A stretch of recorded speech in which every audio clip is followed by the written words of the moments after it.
That was the first thing Helen Carrington, or, as the neighborhood calls her, HOA Karen, screamed when she laid eyes on her precious Tesla. But let me back up, because the real story started long before that meltdown in my driveway. Helen, the self-proclaimed queen of Golden Meadows and president of the HOA, left her luxury ride parked at my welding shop without permission. Then she had the audacity to call the cops and accuse me of stealing it. Big mistake. She clearly didn't realize she was picking a fight with a Marine veteran who doesn't take kindly to being framed. When the officers showed up, her little plan backfired hard. And that's when I decided she was overdue for a serious lesson in consequences.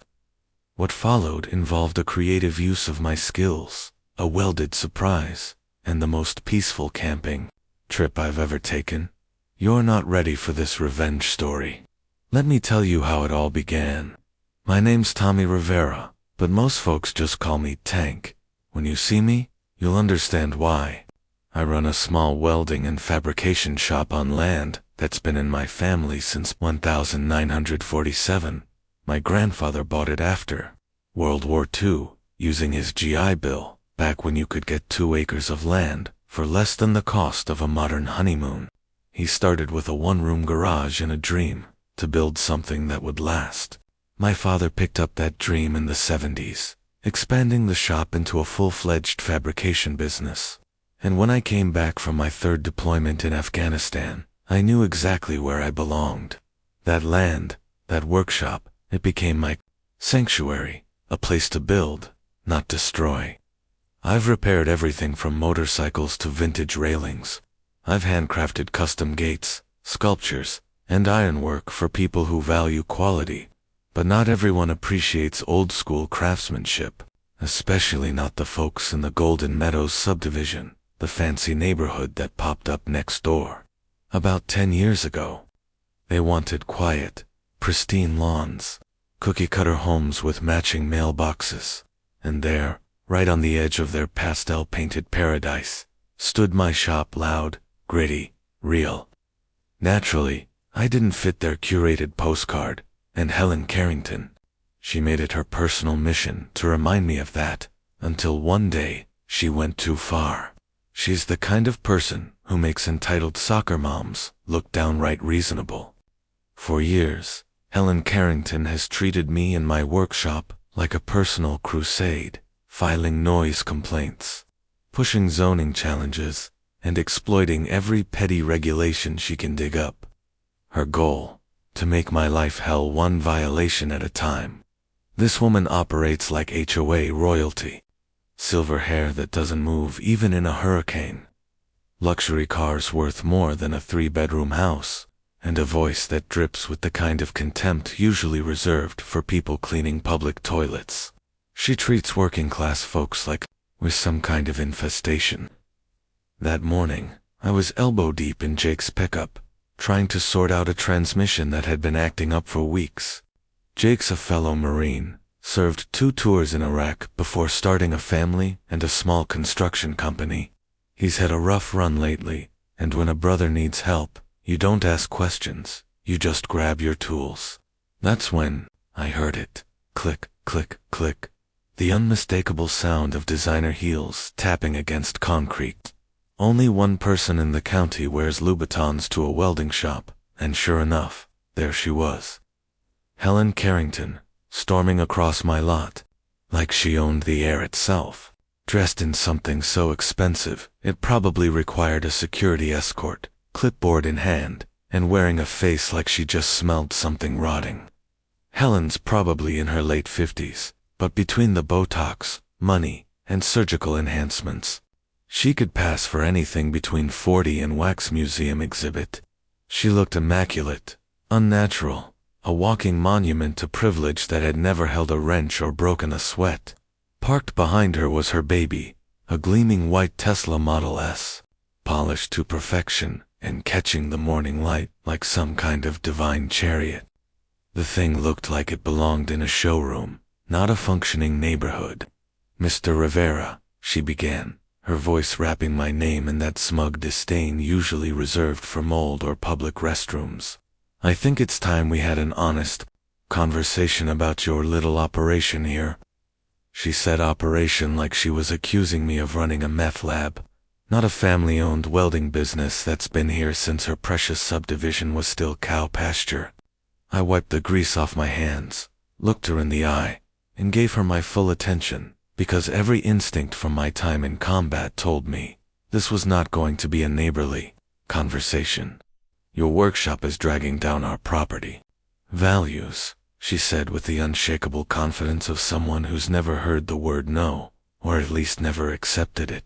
I'm prepared to offer you triple what this place is worth, she added, as if she were doing me a favor instead of trying to bulldoze 3 generations of my family's legacy to make room for another soulless McMansion.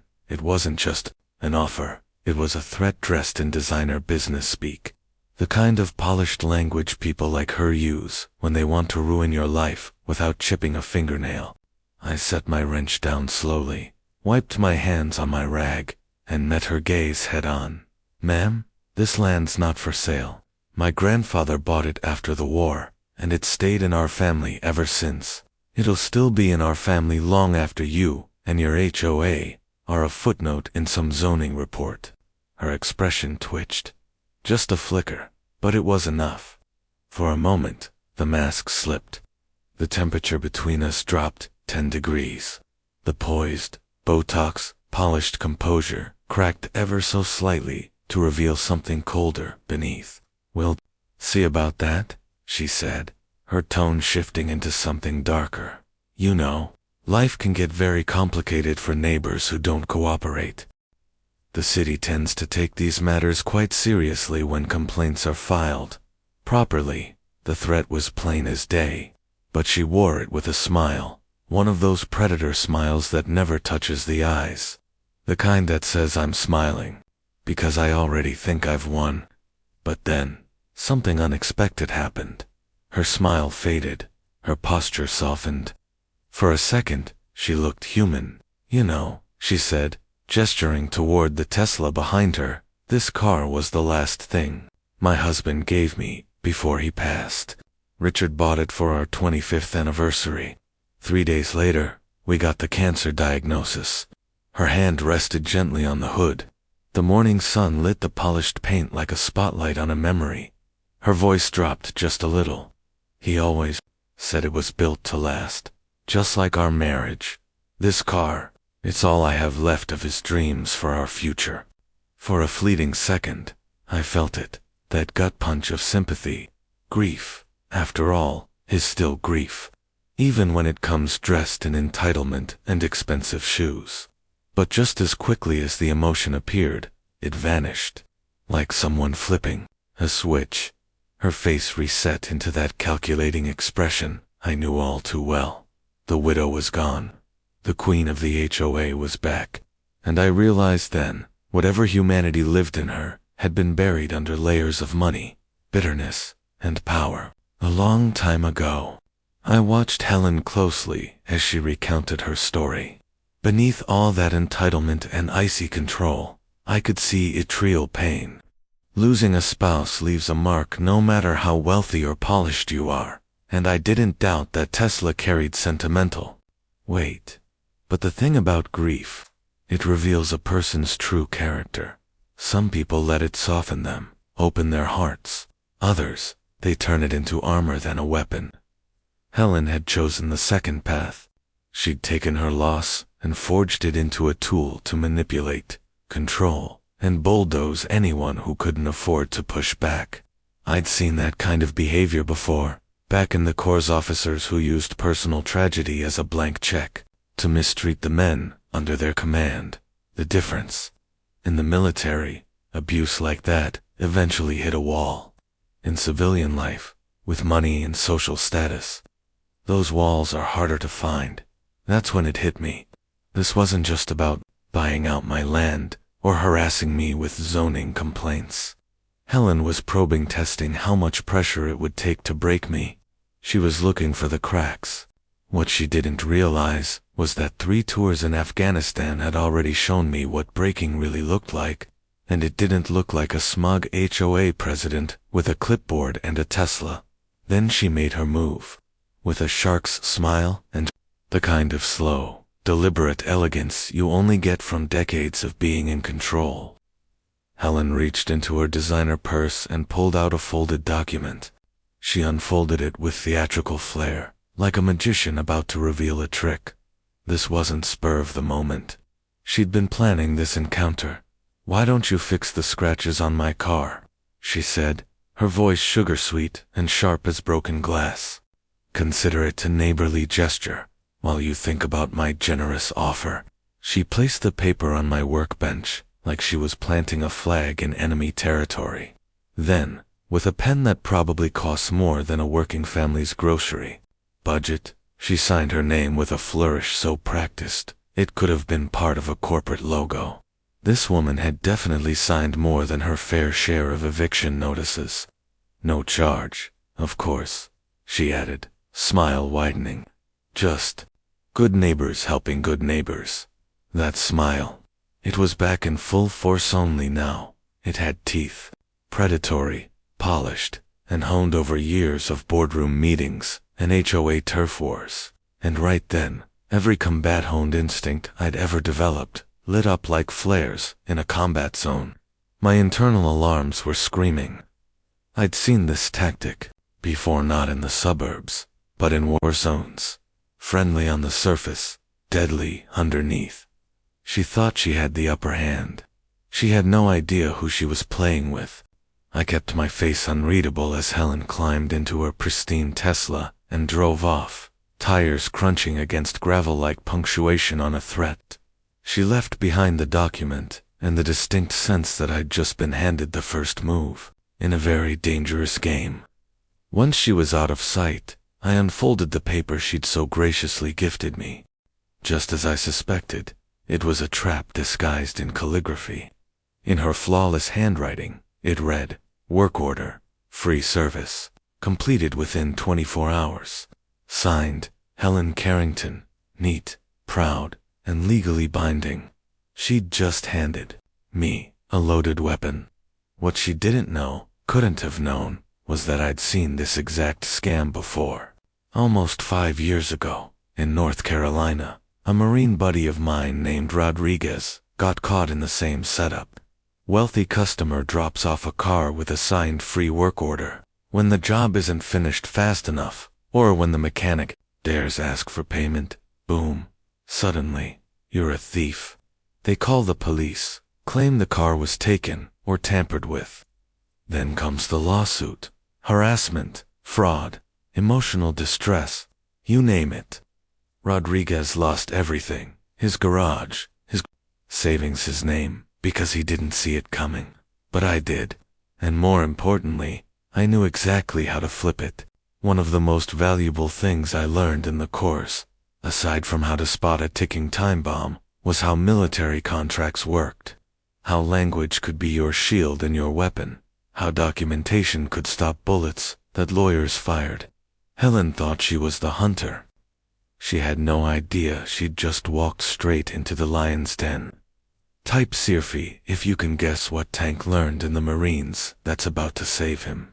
The next morning arrived exactly as I knew it would, loud, dramatic, and ridiculously over the top. I was on my porch sipping black coffee, enjoying the sunrise and the peaceful hum of bird song, when the sound of sirens tore through the air like a mortar blast in a quiet zone. First came the Tesla, spotless, glinting, rolling in like royalty. Then, 2 police cruisers followed close behind, lights flashing like I'd just taken hostages. No sirens, but the flashing blues were enough to tell the neighborhood something. Sirius was about to go down. Helen launched herself from her car like it was on fire. Her hair, usually cemented in place like a helmet, was slightly frazzled, a few silver strands out of place, looked like someone hadn't slept.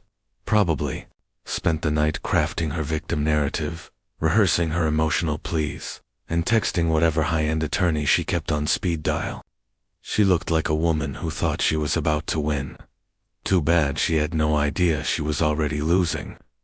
Officer Brooks stepped out of the lead patrol car with the slow, heavy gait of a man who clearly wished he were anywhere else. I had to fight back. A grin, the exhaustion on his face was unmistakable. Danny Brooks had been dealing with Helen's melodramatic 911 calls for years, and the look in his eyes told me he already knew exactly what kind of circus he was walking into this sunny Tuesday morning. "Tank," he called out, in that familiar tone, half irritation, half resignation, the voice of someone dragged from his usual routine to referee another one of Helen's self-created emergencies. "We got a call about a stolen vehicle." Before I could answer, Helen launched into her act, rushing forward with all the urgency of a traffic director at a multi-car pileup. Her hands flailed for emphasis as she unleashed a performance worthy of Broadway. "Officer, thank goodness you're here. This man is holding my late husband's car hostage. He's demanding money for services I never asked for." Her voice quivered, her eyes sparkled with what might have been real tears, and her every movement screamed practiced emotional manipulation. "That Tesla has irreplaceable sentimental value," she went on, perfectly timing a catch in her voice. "Family photos, Richard's favorite music collection, even the air freshener he picked out for our last anniversary. I'm begging you, please help me get it back before this man does something horrible to it or worse, steals the memories." Inside, Brooks gave me a look equal parts tired and knowing. He'd clearly danced this dance before. I could almost see him bracing himself for another round of Helen's theatrics. "Tank, you want to give me your version of events?" he asked, that calm, practiced tone of an officer well used to neighborhood disputes and overly entitled residents, dripping from his voice. Without a word, I reached into my pocket and handed him the signed work order, Helen's signature, clear as day long, with my phone already cued to the security footage from yesterday's drop-off. "She signed for 24-hour service," I said simply. I had 18 hours left on her deadline, and the receipts to back it up. Brooks held the signed work order in one hand, while I queued up the high-definition security footage on my phone. The video captured everything. Helen placing the document on my workbench, her dramatic monologue, her thinly veiled threats, and her departure without a single hint of coercion or confusion. Every word, every gesture, recorded in digital clarity. It was the kind of airtight evidence that could silence even the most persistent drama queen in court. Brooks studied the paperwork carefully, eyes pausing on Helen's signature and the terms she'd written herself in that practiced, elegant handwriting. Then he turned to the video, watching in silence as Helen's performance unfolded from start to finish. There was no room for spin, no gray area, just cold, hard, unshakable facts. Brooks exhaled slowly, then turned to Helen, his tone flat and edged with the kind of weariness that comes from years of dealing with people who believe police work exists to validate their tantrums. "Ma'am, this looks like a signed service contract," he said, "which makes this a civil matter, not a theft." Helen's face went from pale to flushed in under 5 seconds, like a human mood ring cycling through panic, denial, and rage. "I wasn't just building a cage, I was building a monument. Something that would make Fort Knox look like a backyard shed. Something that said, you asked for emergency service, and you're going to get it." Each beam clicked into place with a satisfying finality. No gaps, no errors. Just a seamless cocoon of steel growing inch by inch around her car. You could practically hear the metaphorical walls closing in, and Helen, she was starting to understand just how deeply she'd out herself. Brooks watched with the wide-eyed look of a man witnessing craftsmanship on a level he'd never expected to find in a driveway. "Tank," he said, shaking his head slightly, "this is incredibly thorough." The admiration in his voice slipped through before he could stop it. For a moment, the badge, the uniform, the neutral stencil of it, faded. He wasn't a cop mediating a neighborhood spat. He was just a man watching another man turn decades of skill into something absurdly impressive. And Helen. She was finally, visibly panicking. "Marines don't do anything halfway, officer," I said, striking an arc and laying down a bead of weld, so clean and solid, it'd probably outlast the Tesla, and maybe even the entire subdivision. Helen, running out of both options and composure, made one last desperate grab for control. "Officer, surely there has to be a law against building a prison around someone's car. This can't be legal." Brooks didn't flinch.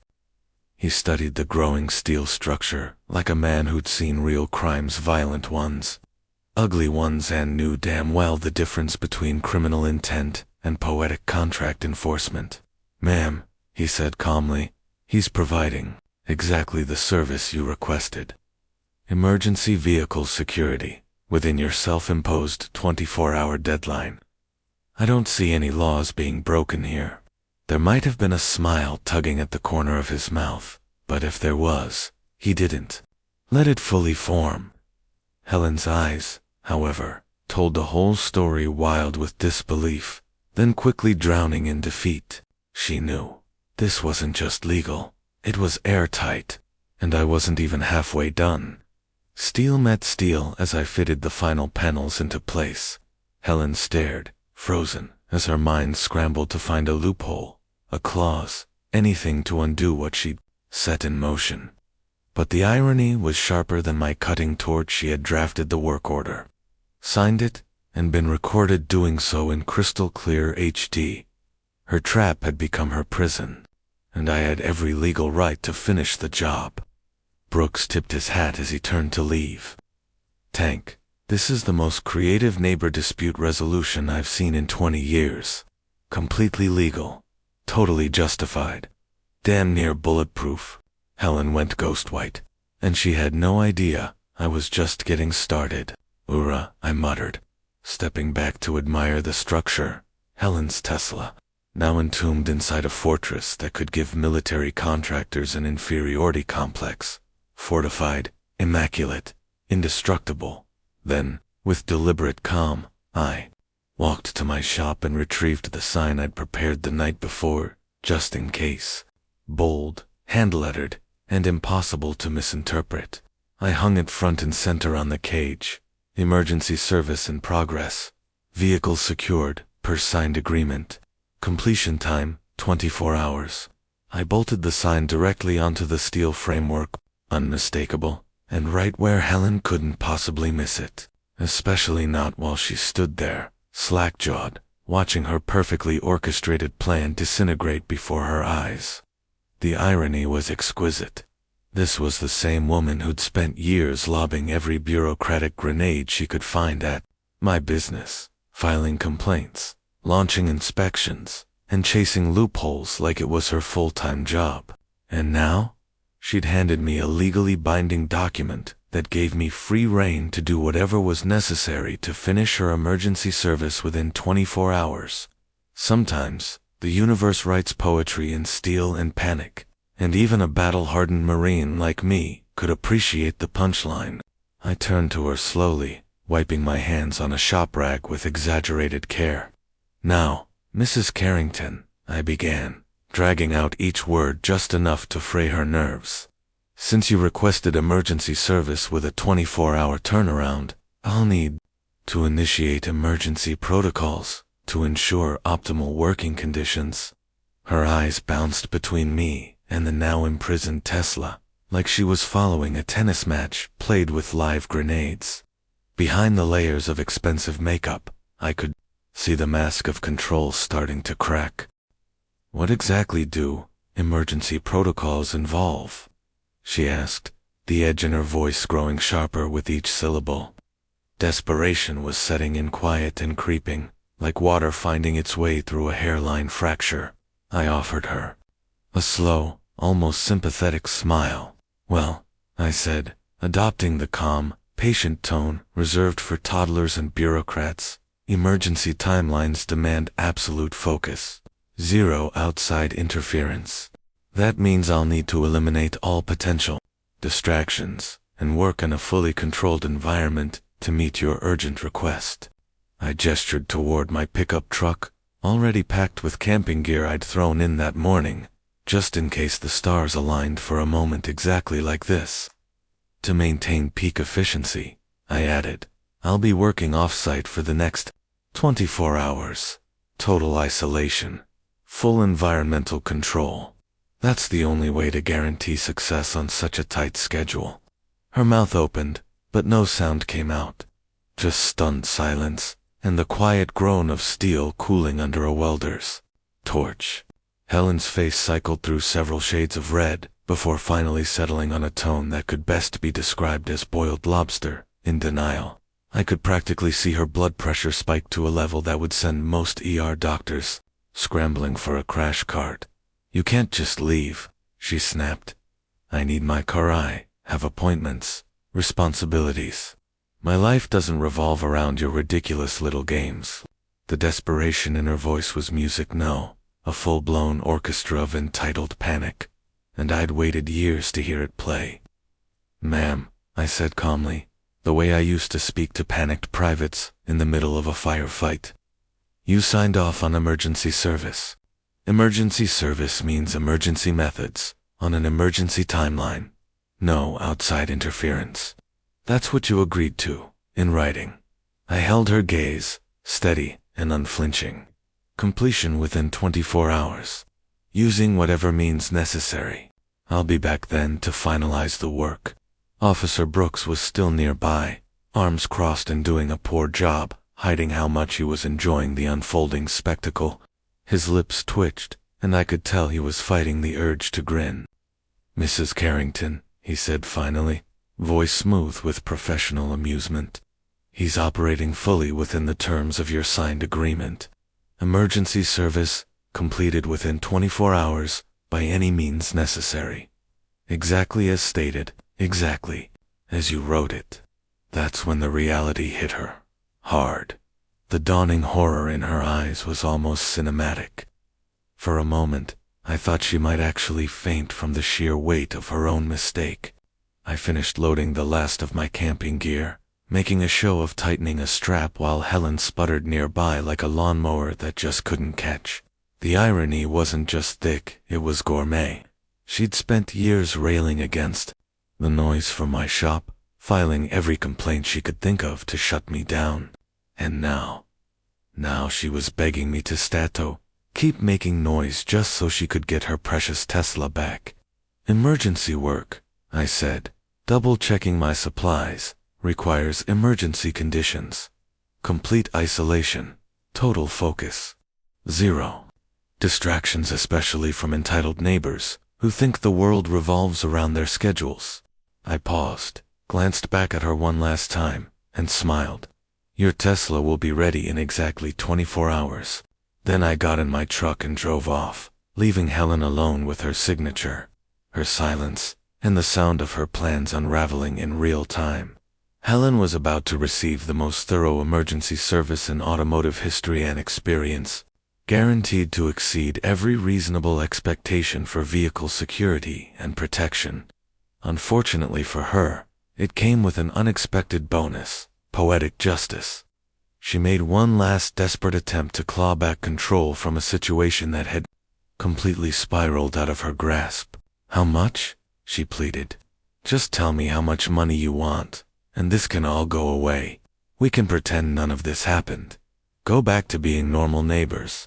But I was already easing my truck down the driveway, slowly, deliberately, like a man leaving the scene of a victory rather than a crime.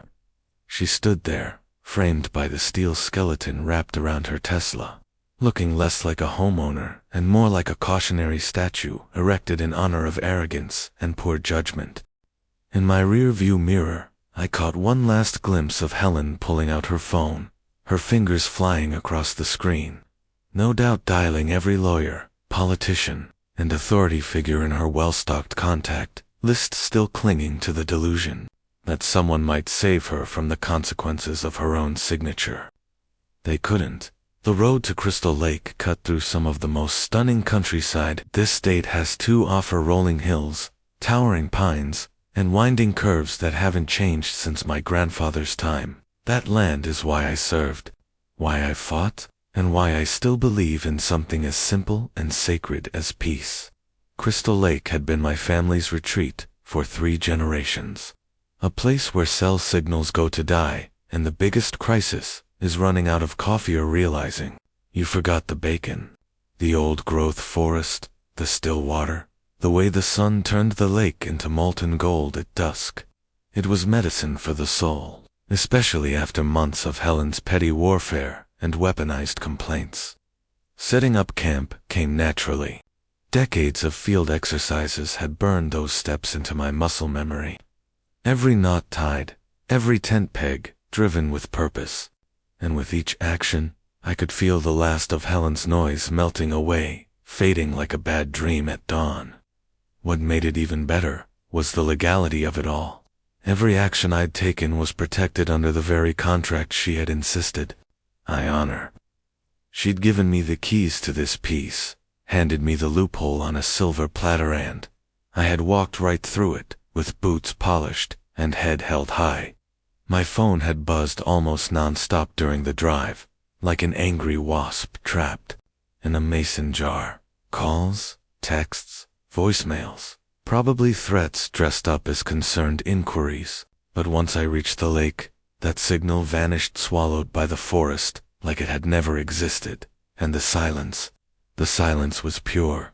The kind of silence you only understand if you've ever known real chaos. No engines, no shouting, no entitled demands. Just the breeze, the birds, and the knowledge that for once the universe had handed justice to the man who played by the rules, while his enemies wrote their own defeat in ink. Helen had 24 hours. So did I, and I planned to savor every single minute. The only sounds around me were the gentle lap of water against the shore and the soft whisper of wind weaving through pine trees that had stood tall since long before Helen's subdivision was even a glimmer in some developer's overcaffeinated dream. Together, they formed a symphony, far more soothing than anything Helen's precious Tesla could ever hope to produce. That first evening, I caught bass until the sun dipped below the treetops, then cooked them over an open fire that crackled and popped with the kind of satisfaction that only comes from doing things with your own hands, rather than paying someone else to do them for you. The fish were biting like they understood I needed the break, a small gift from nature to reward my patience and persistence. Later I settled into my old camp chair with a cold beer and a dog-eared paperback thriller I'd been saving for a moment just like this.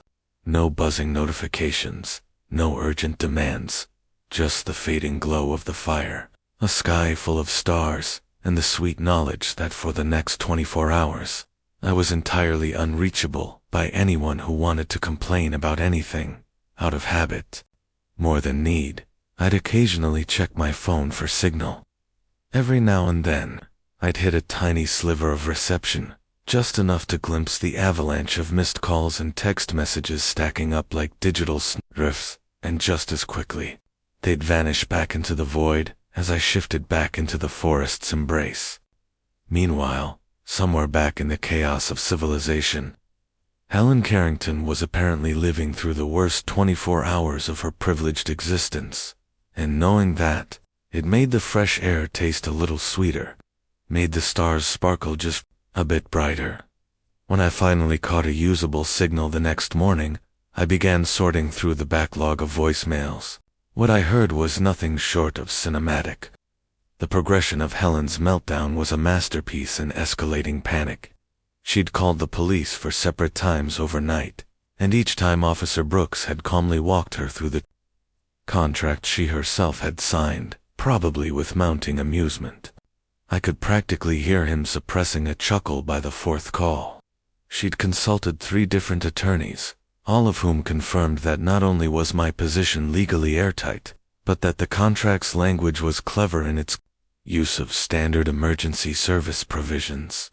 She'd even brought in a locksmith to try and defeat the steel enclosure. According to one voicemail, the guy took one look at my welds and politely declined leaving behind a message full of genuine admiration for the craftsmanship. The kicker: he asked if I'd be open to bidding on some high-security commercial jobs. said he hadn't seen work that solid in years. But the crown jewel in this symphony of self-destruction was Helen's desperate attempt to convene an emergency HOA meeting to address the tank situation. According to the string of voicemails that followed, that meeting went off the rails almost immediately. Instead of rallying support, she'd accidentally created a pressure valve for years of pent-up neighborhood frustration. Her own neighbors turned the meeting into a public venting session, finally unloading their grievances about her micromanaging, her endless complaints, and her self-appointed crusade against anything that didn't fit her pristine vision of suburbia. From what I could gather, Helen's planned rescue mission had transformed into a public reckoning. The audio evidence was priceless. The emergency HOA meeting Helen had called to rally support against me had, by all accounts, devolved into something far more cathartic. A group therapy session. One by one, residents stood up and shared long-suppressed stories of Helen's bullying, her obsessive micromanaging, and the entitled behavior that had quietly made everyone's lives miserable for years. What was supposed to be a war council had turned into a reckoning. Instead of plotting my removal, the group began questioning whether someone as vindictive and petty as Helen should be representing their community at all. It was as if a dam had finally burst, decades of resentment surging forward with the force of accumulated frustration. She'd ruled unchecked for so long, she'd never even noticed the growing cracks. One voicemail, in particular, stood out, a calm, clear message from her own HOA vice president, Sarah. A rational woman with a level head and, clearly, a breaking point.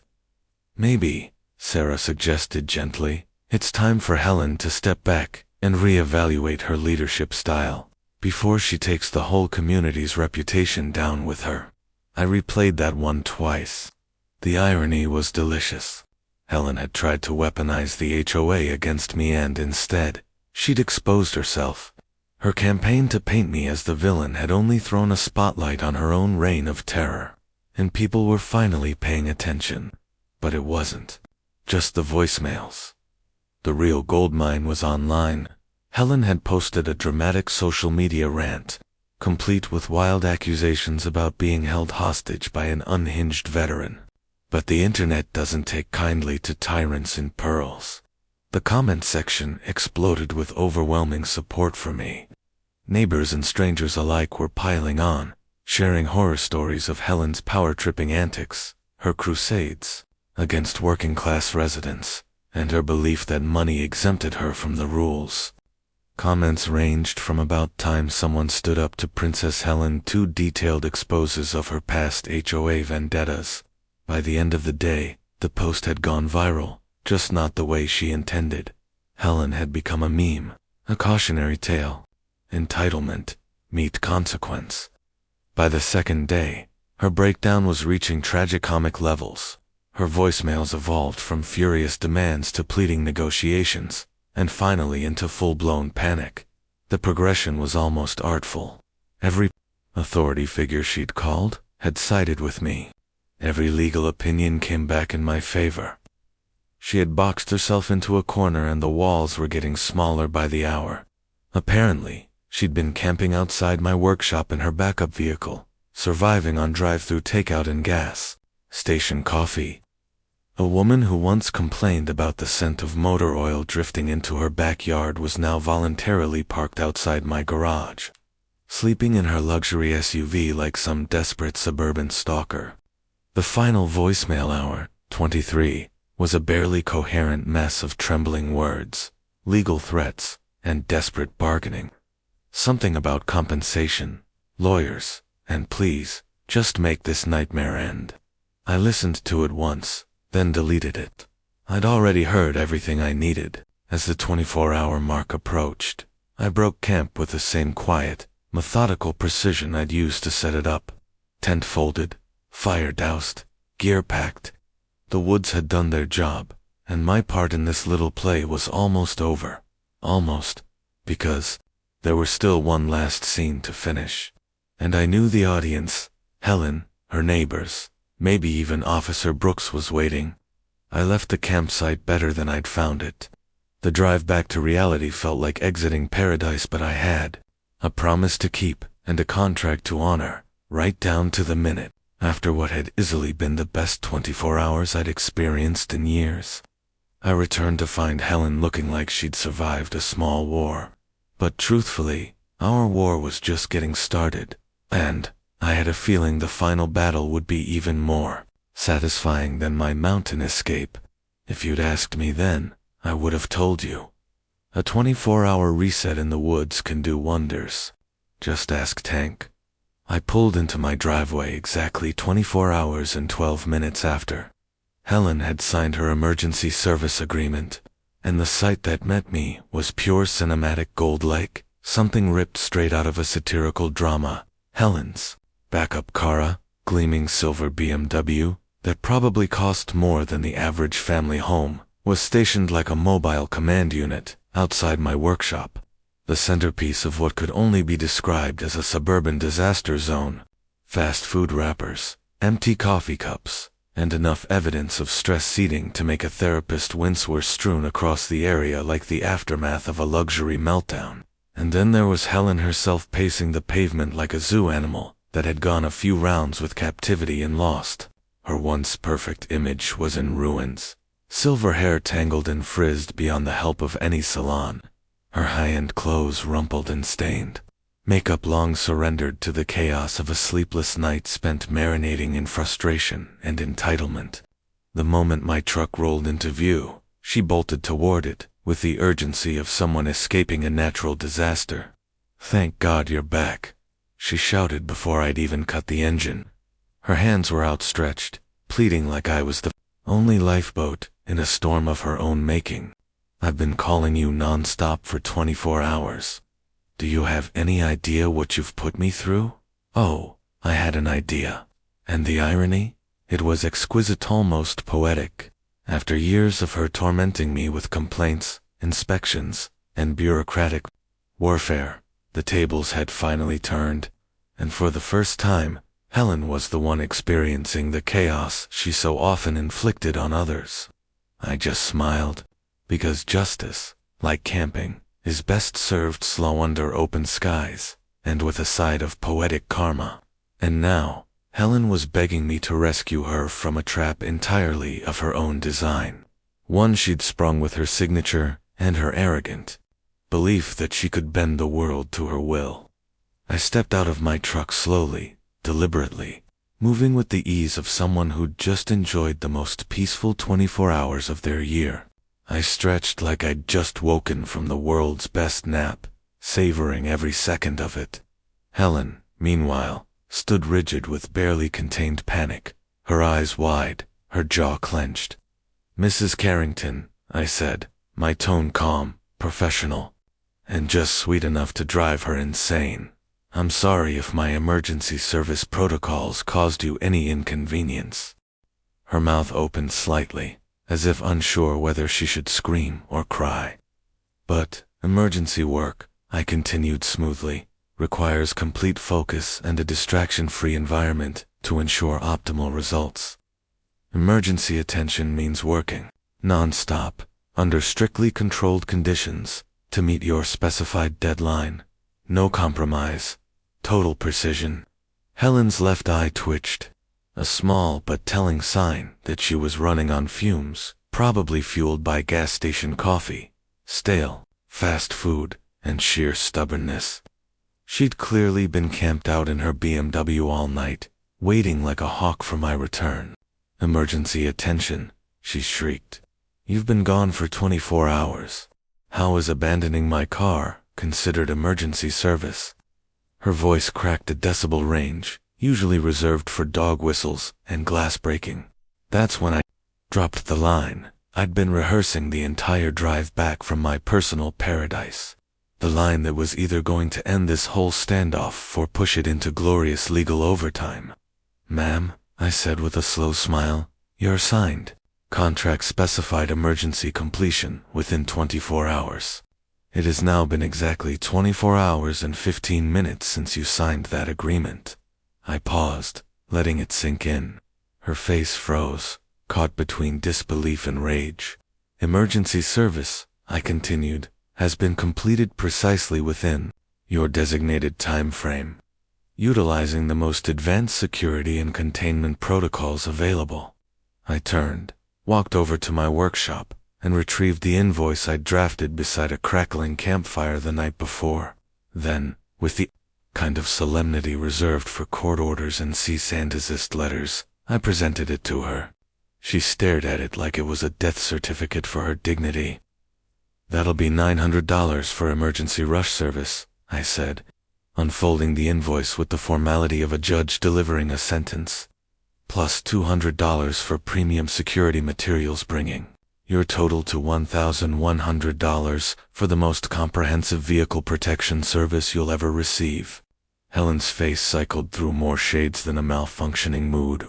Rang shock, outrage, disbelief before finally settling into a deep, furious purple that made me wonder if someone should have a defibrillator on standby.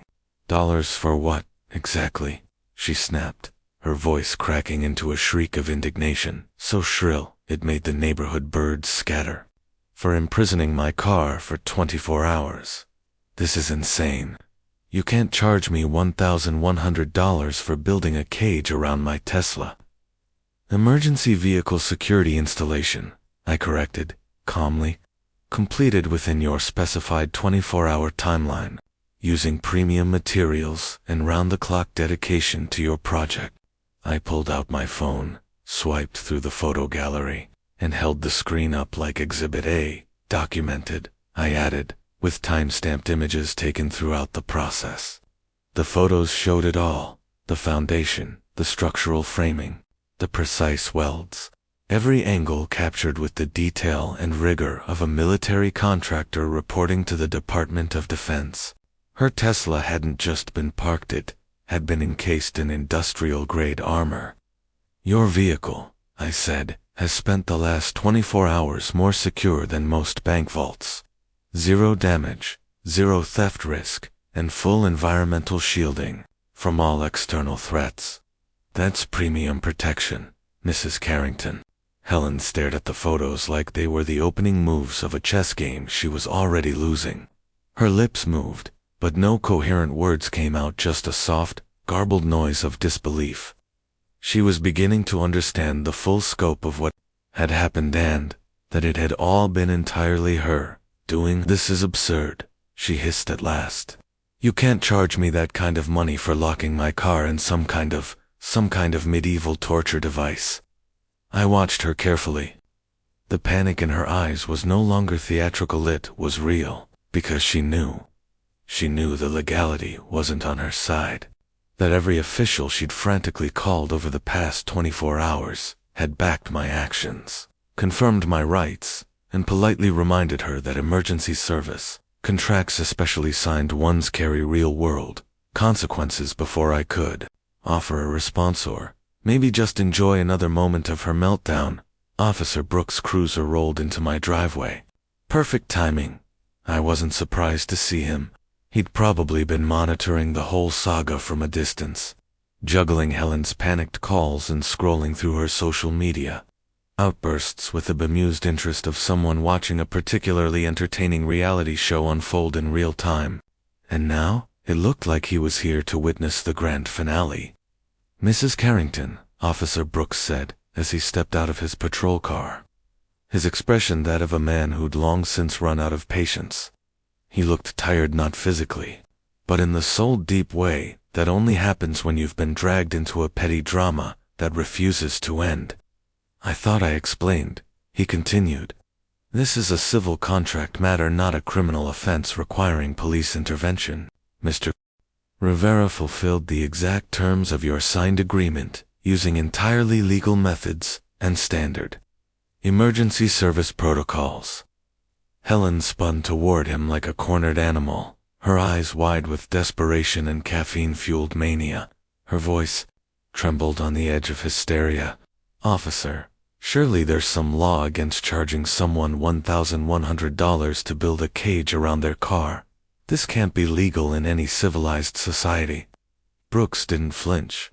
He took the invoice from my hand and examined it with slow, deliberate care, like A man savoring the final scene of his favorite long-running sitcom, his lips pressed together in the kind of tight line professionals use when they're trying not to laugh in uniform. "Ma'am," he said at last, "this appears to be entirely reasonable compensation for emergency services, rendered within the exact timeline you specified in the signed contract."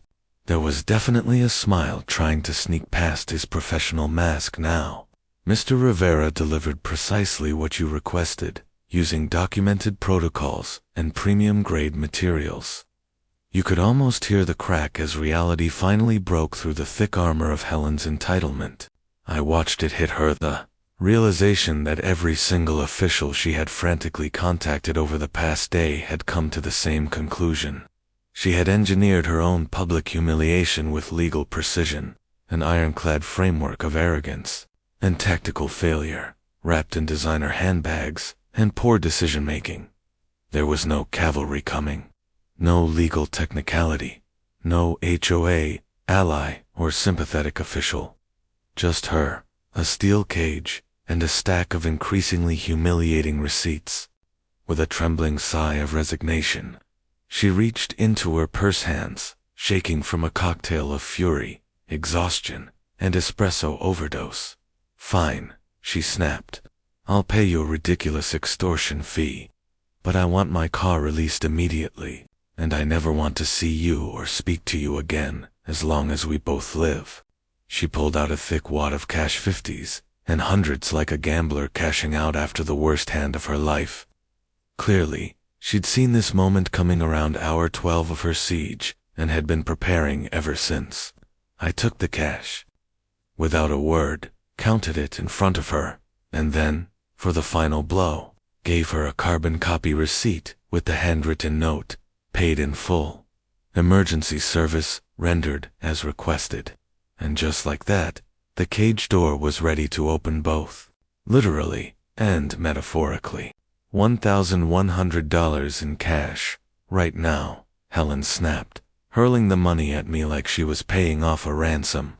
"Just cut that thing off my car and we'll pretend this never happened." Oh, she wanted a clean slate now, after years of petty complaints, bogus code violations, and weaponized HOA meetings. "Not a chance, ma'am," I said, folding the bills slowly. "I'll need to inspect the security installation first.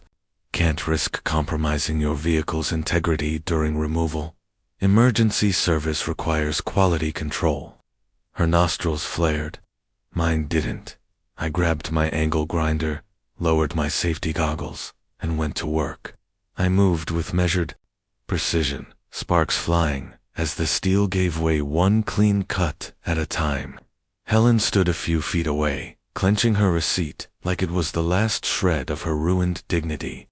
She vibrated with fury silent, except for the occasional huff that said she was reconsidering every life decision that had brought her to this moment. 15 minutes later, the final section of the cage clanged to the ground. Her Tesla, flawless, not a single scratch. In fact, the door that had supposedly been damaged, the whole excuse behind her fake emergency service request, was now pristine. "Your Tesla is now officially released from emergency security protocols," I said, brushing the steel dust off my hands. "Payment accepted. Receipt issued. All services rendered exactly as outlined in your contract." Helen didn't reply. She practically dived into her car and fired up the engine with the desperation of someone escaping a hostage situation. I stepped back as she threw it into reverse and immediately plowed into her neighbor's mailbox, sending letters and coupons flying like confetti at a sad parade. She sped off down the street, her taillights wobbling, her dignity trailing behind her like a loose bumper. Officer Brooks gave a low whistle. "Well," he said, sipping his coffee, "that was something." I nodded, watching the cloud of tire smoke drift into the morning air. "And that," I said, "is exactly why I'm not selling my family land. Want to see what happened when Helen's lawyer tried to take me on in court? Type Part 2 to witness what happens when you mess with a Marine who just discovered he really enjoys building steel cages. Still here? You're one of us now. Subscribe to Base Stories and binge like your group chat depends on it.